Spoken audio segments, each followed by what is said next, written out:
റിയാസ് ഖാന്റെ രംഗം തിയേറ്ററിൽ നിന്ന് ഒഴിവാക്കിയതായി ഉണ്ണി മുകുന്ദൻ പറഞ്ഞിരുന്നു, റിയാസ് ഖാൻ പറഞ്ഞിരുന്നു. അതിന് പിന്നാലെ നിർമ്മാതാവും വെളിപ്പെടുത്തുകയും ചെയ്തിരുന്നു. കഴിഞ്ഞ ദിവസം ആ രംഗം അങ്ങ് പുറത്തിറക്കി.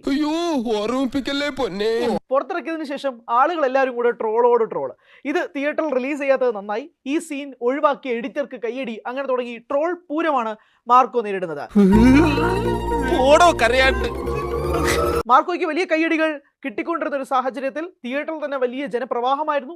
എ സർട്ടിഫിക്കറ്റ് സിനിമയായിട്ട് കൂടി ആളുകൾ തിയേറ്ററിലേക്ക് വരികയും 100 കോടിയിലധികം രൂപ കളക്ട് ചെയ്തു എന്നുള്ളതാണ് നിർമ്മാതാക്കളുടെ അവകാശവാദം. അങ്ങനെ ഒരു പോസ്റ്ററൊക്കെ പുറത്തു വരികയും ചെയ്തിരുന്നതാണ്. എന്റെ ഇത്രയും കാലത്തെ ജീവിതാനുഭവത്തിന്റെ വീക്ഷണകോണകത്തിൽ നിന്ന് നോക്കുമ്പോൾ പക്ഷേ ഈ ഒരു രംഗം പുറത്തുവിട്ടതോടുകൂടി തന്നെ ട്രോളിൽ എയറിൽ ആണ് മാർക്കോ, ഉണ്ണി മുകുന്ദൻ, റിയാസ് ഖാൻ. എന്റെ എല്ലാ മാനവും പോയി.